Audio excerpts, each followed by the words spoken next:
Good morning, everyone. Today in the course PH 8251 Materials Science, we will be discussing invariant reactions and peritectic system. At the end of this lecture, the student will be able to list and describe various invariant reactions, define a peritectic system, analyze the peritectic reaction with the peritectic phase diagram, explain the microstructural evolution in the peritectic system.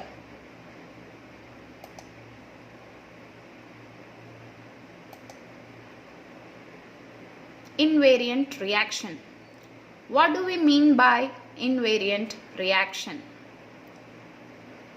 Let us recall the freezing of a pure element. As an example, consider copper. Copper has a melting point of 1085 degrees Celsius. Above 1085 degrees Celsius, copper is in liquid phase.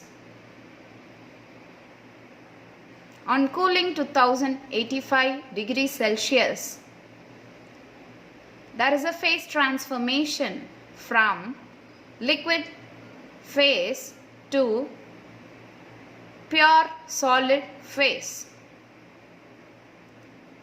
This phase transformation is aided thermodynamically by the rejection of latent heat of fusion.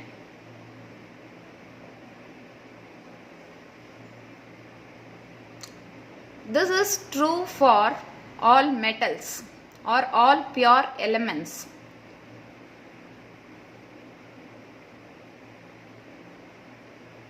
But for alloys, the phase transformation does not occur at a single temperature.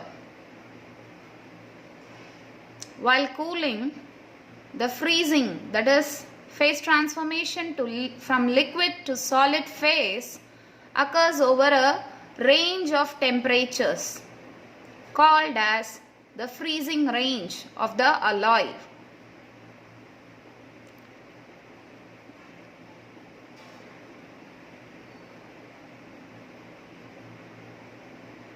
As an exemption, these reactions such as the eutectic, the eutectoid, the peritectic and peritectoid show phase transformation at a single temperature. All these diagrams are a portion of the phase diagram of a eutectic system in this case. And the horizontal line in a phase diagram, as we know, denotes an isothermal.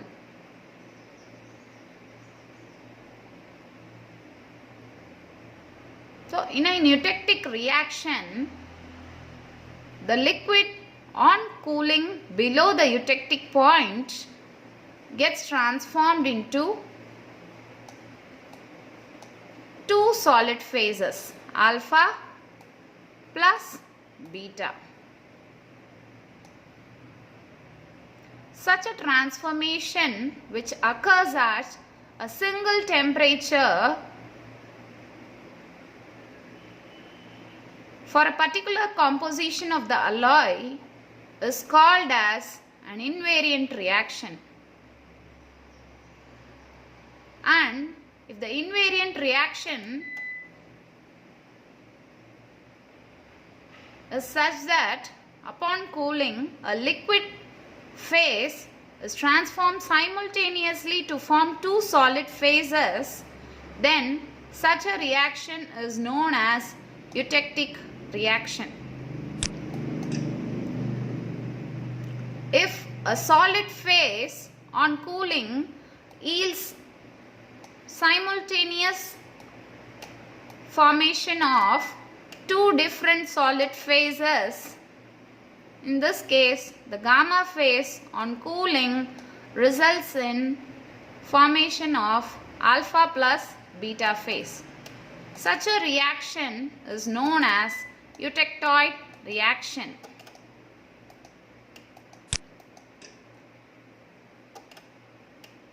If a combination of a liquid and a solid phase leads to formation of another solid phase on cooling, then that reaction is called a peritectic reaction. If combination of two solid phases results in another solid phase on cooling, then such a reaction is known as peritectoid reaction. I hope this explanation would have thrown light on the different types of invariant reaction.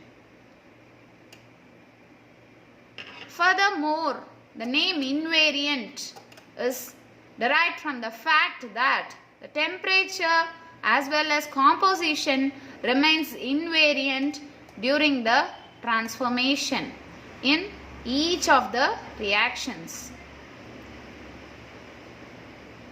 For a eutectic reaction, systems exhibiting such a reaction are known as eutectic system. The horizontal line over which such reaction occurs is called eutectic line or eutectic horizontal. The point where the three phases are in equilibrium is called the eutectic point. Likewise, in an eutectoid reaction, systems exhibiting such a reaction are called eutectoid systems, and the corresponding phase diagram is called eutectoid phase diagram. The point of equilibrium of the three phases involved is called the eutectoid point, and this horizontal line is called the eutectoid line or the eutectoid horizontal. Likewise, a peritectic reaction is exhibited by a peritectic system which has a peritectic point or peritectic temperature T suffix P, at which the liquid plus beta phase transforms to alpha phase. The horizontal line passing through the peritectic point is known as peritectic line or peritectic horizontal. Similarly, a peritectoid reaction is seen to occur at the peritectoid temperature along the peritectoid horizontal. It is exhibited by a peritectoid system in a peritectoid phase diagram. So these are few invariant reactions which you need to know. In a eutectic system, liquid cools to simultaneously form two solid phases. In a eutectoid system, a single solid phase cools to form two different solid phases. In a peritectic system, a combination of liquid and solid phase yields another solid phase on cooling. In a peritectoid system, a combination of two different solid phases result in yet another solid phase. So, these are invariant reactions in which the temperature and composition remains invariant during the transformation. Now, let us focus on peritectic reaction. The peritectic reaction is an invariant reaction involving three phases in equilibrium: the liquid phase, the solid phase beta, and the solid phase alpha. As is evident from this diagram which we have seen just now, there is a beta phase, there is a alpha phase, and there is a liquid phase, and the combination of beta plus liquid on cooling yields the stable alpha phase. Such a reaction is called the peritectic reaction.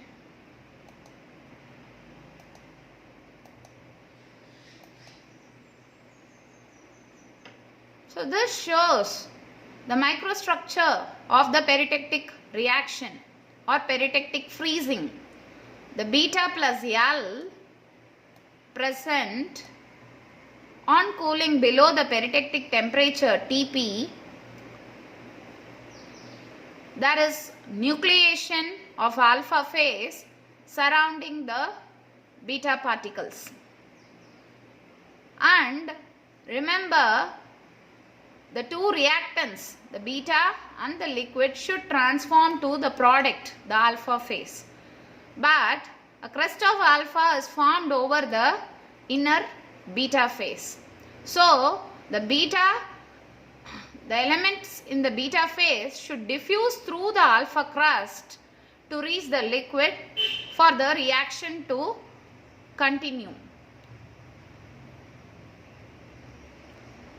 This solid diffusion is actually slow, and hence the rate of diffusion is further slowed as the layer of alpha becomes thicker.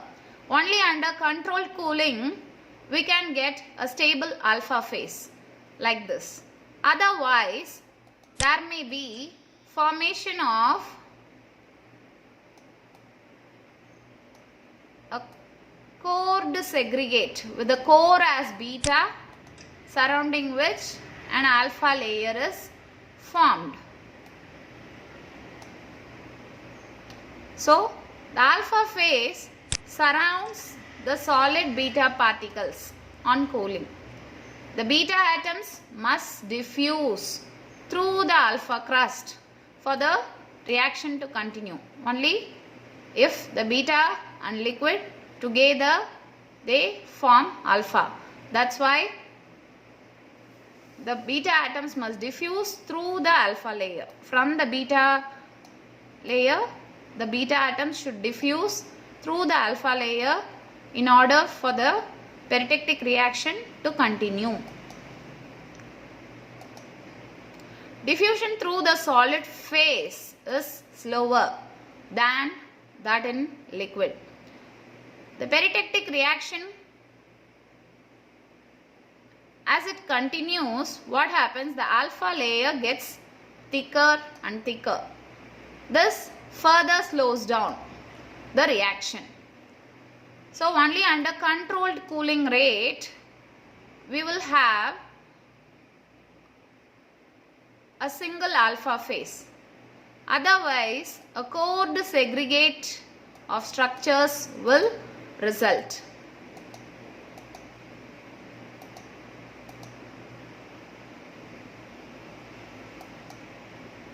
So this is a peritectic phase diagram. As you can see, the single phase regions are marked out here. There are two phase regions by the 1-to-1 rule. The two phase region here will be beta plus L. The two phase region here will be alpha plus beta, and the two phase region here will be alpha plus L. As is evident from our earlier discussion, the boundaries separating the various regions are named as the liquidus boundary separating the two phase region from the liquid phase. These both are liquidus boundaries. They almost straighten out here in a peritectic phase diagram. The solidus boundary separates the two phase region from the solids. Two-phase here is a combination of liquid and solid from the solid phases. These both are solidus curves, and the solvus boundary separates the solid phase, the single phase solids from the two-phase solids. So this is the peritectic phase diagram. As you can see, we have three lines, line marked as 1, 2 and 3 respectively. What can we interpret from our idea of peritectic freezing? So suppose an alloy of say composition lying here within region to the left of line 1, then such an alloy on cooling will crystallize completely into beta phase. Similarly, any alloy with composition greater than that corresponding to line 3, that is to the right of line 3, will crystallize completely into alpha crystals. Any alloy lying in the region 2 to 3 will actually first form a beta plus liquid mixture, but later it completely transforms into alpha phase. Whereas any alloy lying between line 1 and line 2 will first form beta plus L, but later on get transformed into alpha plus beta. That is, a fraction of it will be alpha while another fraction will be beta. Under equilibrium condition, all alloys to the left of line 1 will solidify to beta crystals. Similarly, all alloys to the right of line 3 will solidify to alpha crystals. Alloys between 2 and 3 first solidify to beta and then they become stable alpha phase by the peritectic reaction. Alloys between 1 and 2 will solidify to beta and partially later on. So actually the product in this region, the end product on cooling below the peritectic horizontal will be alpha plus beta. So this is the peritectic horizontal and this is the peritectic temperature, T suffix P.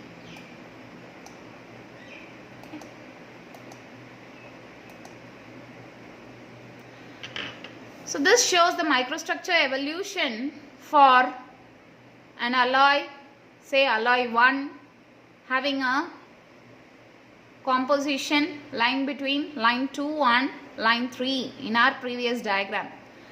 So well above the liquidus curve, this is the liquidus curve separating L plus beta from the liquid region. So well above the liquidus curve,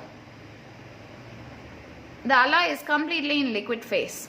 On reaching the liquidus curve, nucleation begins. Nucleation and growth leads to a combination of beta and L phase till we reach the peritectic temperature, T suffix P. On reaching the peritectic temperature, there is peritectic reaction which transforms the liquid plus beta into a polycrystalline alpha phase. So whatever be the alloy, be it alloy 1, alloy 2 or alloy 3, the volume fraction of the phases, present can be determined by lever rule. So we have constructed the levers here, okay. So the evolution of suppose we are interested in finding the composition of beta phase and liquid phase at temperature say T3. That is, we are interested in finding C beta and Cl at say temperature T3. Then this lever with the fulcrum at alloy 1 composition will give the fraction of beta phase as the opposite lever arm by the total lever arm. Okay, so we are recalling the lever rule to calculate the fractions of the phases present. Okay, now what is the method of transformation? How does the transformation occurs? Depending on the surface tension conditions, the transformation in a peritectic reaction can be of two types: nucleation and growth of alpha crystals in the liquid without contact with beta crystals. So there can be independent nucleation and growth, or as we saw in the beginning of the lecture, nucleation and growth of alpha crystals around the beta particles. But this type of nucleation and growth actually slows down the peritectic reaction, whereas this kind of nucleation and growth aids the peritectic reaction. So depending on the surface tension, there can be two different types of nucleation and growth. So here are some examples of systems exhibiting peritectic reaction or peritectic transformation. The peritectic reaction or peritectic transformation is very common in solidification of metals. Many interesting alloys undergo these type of reactions. Some examples are iron carbon alloy, iron nickel base alloy, copper tin alloy, copper zinc alloy.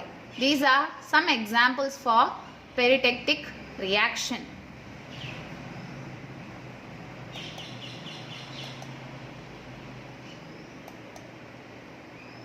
So, as we discussed in all other lectures, here also I am giving you a question that has come in the university exam question paper. What is peritectic phase diagram?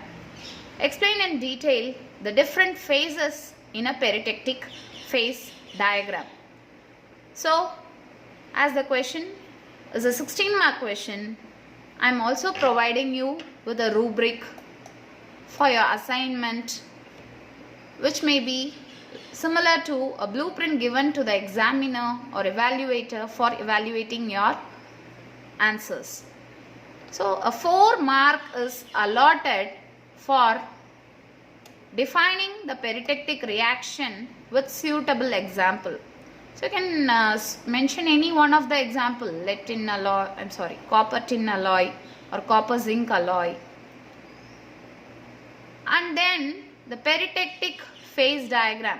So, you must draw the peritectic phase diagram neatly and explain the various regions. So, maybe I will recall it. You are required to draw this diagram neatly and explain the various regions present in it, the relevance of these lines 1, 2 and 3, so that what are the 3 different types of end products that are arrived at depending on the alloy composition. So, all that you have to explain.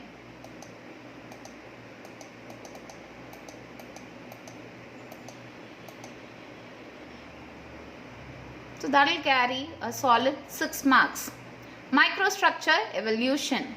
So, microstructure evolution, again you have to explain the different types of nucleation that are possible, and the microstructure evolution for a peritectic reaction that we have seen in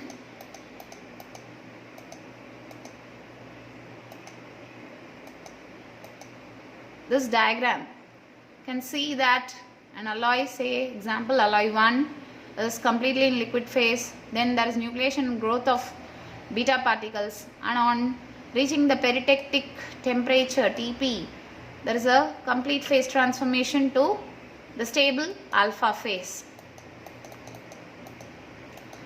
So the microstructure evolution in a peritectic phase diagram, that is also quite important, and you have to draw and explain it neatly. That will carry 4 marks.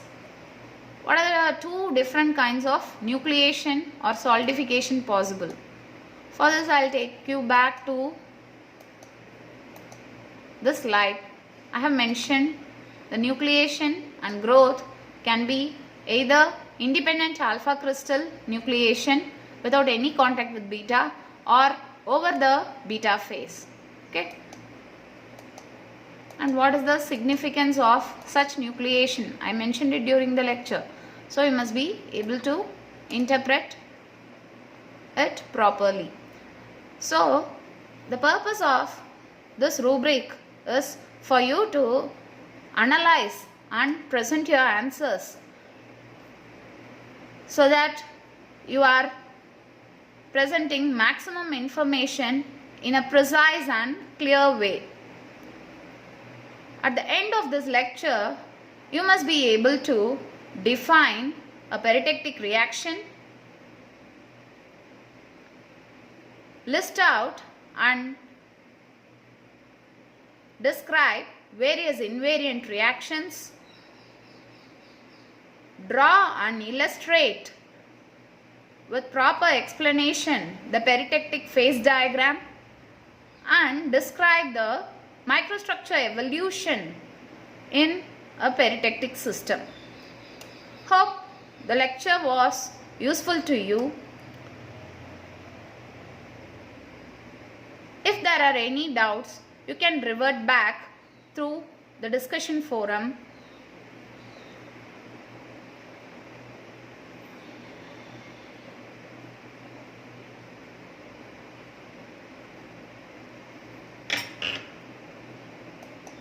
As I told earlier, this question has been asked in the university exam question paper. So make sure you do your assignment based on